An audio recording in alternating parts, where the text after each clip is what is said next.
আপনি কি জানেন একটি পরিবারের উন্নতি বা অবনতি অনেকটা নির্ভর করে সেই বাড়ির লক্ষ্মী অর্থাৎ বাড়ির মহিলার উপর।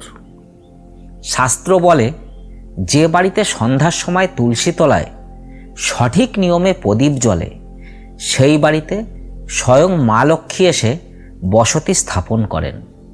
কিন্তু আমরা অনেকেই জানি না যে একজন ভাগ্যবতী মহিলা প্রদীপ জ্বালাবার সময় ঠিক কোন কাজগুলো করেন আর কোন একটি শক্তিশালী মন্ত্র পাঠ করেন, যা তার পরিবারকে সমস্ত বিপদ থেকে রক্ষা করে এবং সুখ সমৃদ্ধিতে ভরিয়ে দেয়।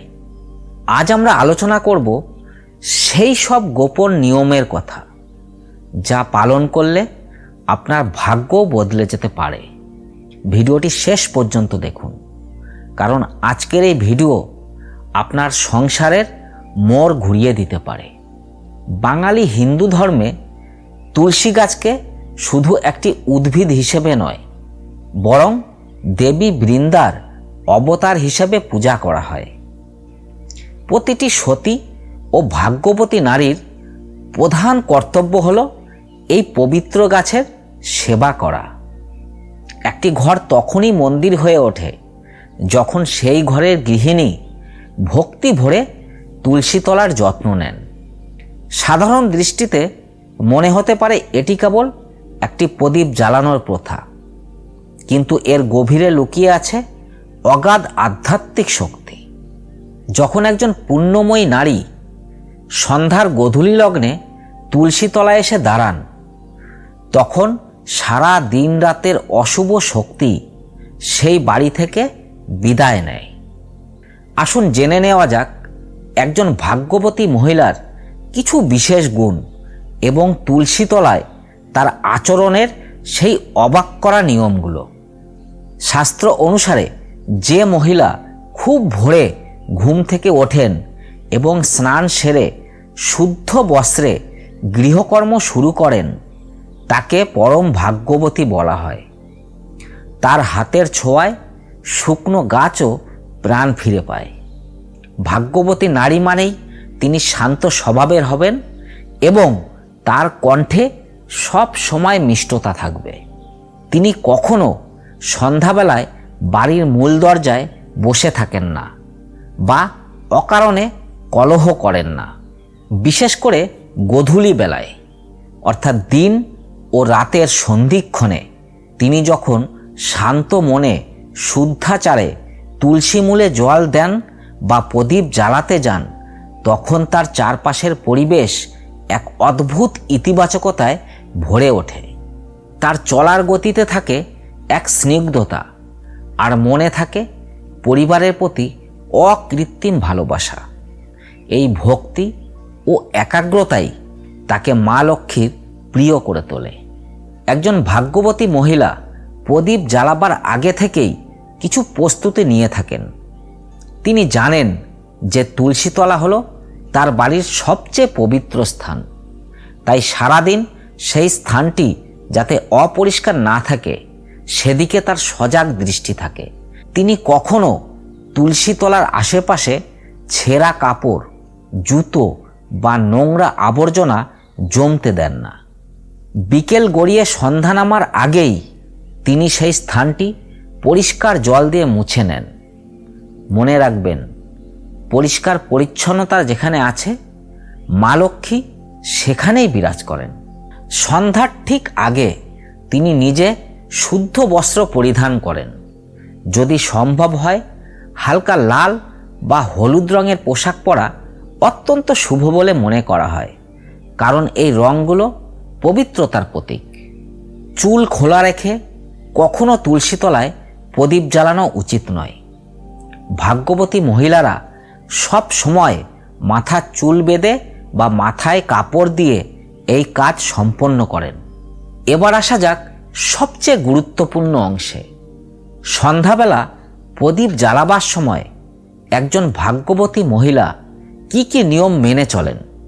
প্রথমেই তিনি একটি পরিষ্কার মাটির বা পিতলের প্রদীপ নেন। এই প্রদীপে সব সময় খাঁটি ঘি অথবা তিলের তেল ব্যবহার করা সবচেয়ে ভালো।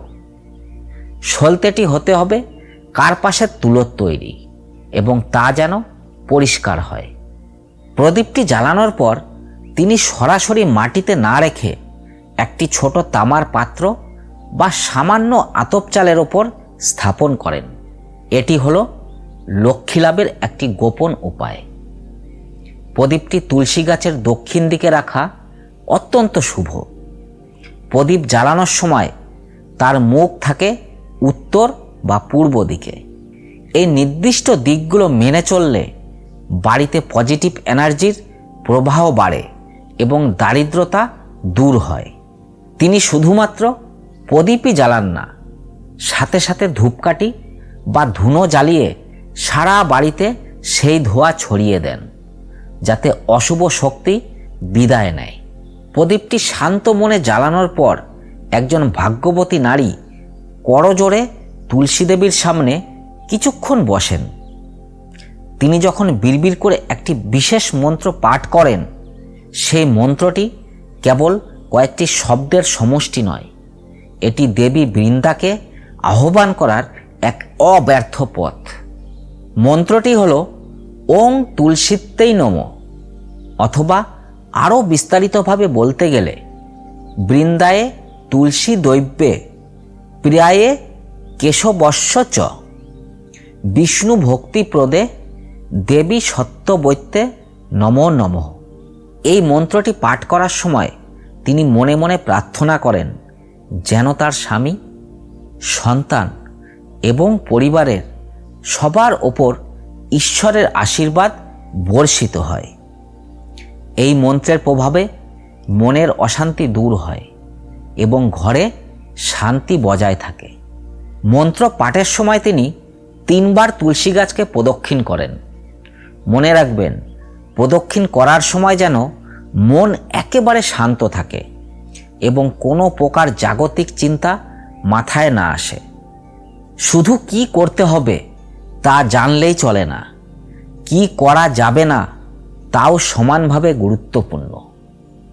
একজন সচেতন এবং ভাগ্যবতী নারী জানেন যে সূর্যাস্তের পর ভুলেও তুলসী গাছের পাতা ছিঁড়তে নেই।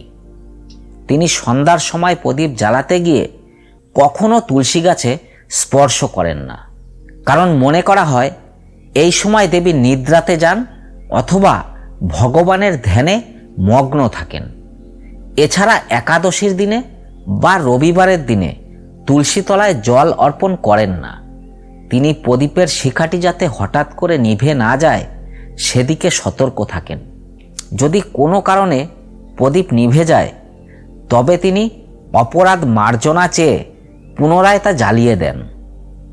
তার এই যত্নশীল মনোভাবই সংসারে সুখের মূল চাবিকাঠি। উপরের এই নিয়মগুলো শোনার পর আপনার মনে হতে পারে যে এগুলো তো খুব সাধারণ কাজ, কিন্তু বিশ্বাস করুন, বিশ্বাসের সাথে নিয়মিত এই নিয়মগুলো পালন করলে আপনার জীবনে মিরাক্কেল ঘটতে পারে।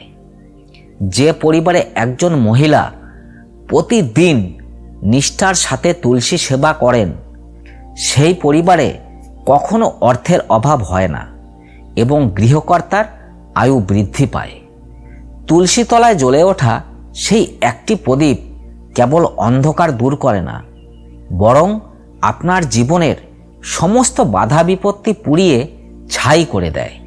মা লক্ষ্মী সেই গৃহেই স্থির থাকেন যেখানে ভক্তি আর পবিত্রতার মিলন ঘটে। তাই আপনিও আজ থেকে একজন ভাগ্যবতী নারীর মতো এই নিয়মগুলো আপনার দৈনন্দিন জীবনে অন্তর্ভুক্ত করুন। বন্ধুরা, আজকের এই ভিডিওটি যদি আপনাদের ভালো লেগে থাকে এবং আপনিও যদি আপনার সংসারে মা লক্ষ্মীর কৃপা পেতে চান, তবে কমেন্ট বক্সে অবশ্যই জয় মা লক্ষ্মী বা জয় তুলসী মহারানী লিখে জানান। আপনার একটি লাইক আমাদের আরও ভালো কাজ করার অনুপ্রেরণা দেয়। ভিডিওটি আপনার পরিচিতদের সাথে শেয়ার করুন যাতে তারাও এই পুণ্য অর্জনের সুযোগ পান। আমাদের চ্যানেলে আপনি যদি নতুন হয়ে থাকেন তবে এই ধরনের আরও আধ্যাত্মিক ও ঘরোয়া প্রতিকার সংক্রান্ত ভিডিও পেতে চ্যানেলটি সাবস্ক্রাইব করে পাশে থাকা বেল আইকনটি প্রেস করে দিন। ভালো থাকুন, সুস্থ থাকুন এবং ভক্তি ভরে ঈশ্বরের পথে চলুন। ধন্যবাদ।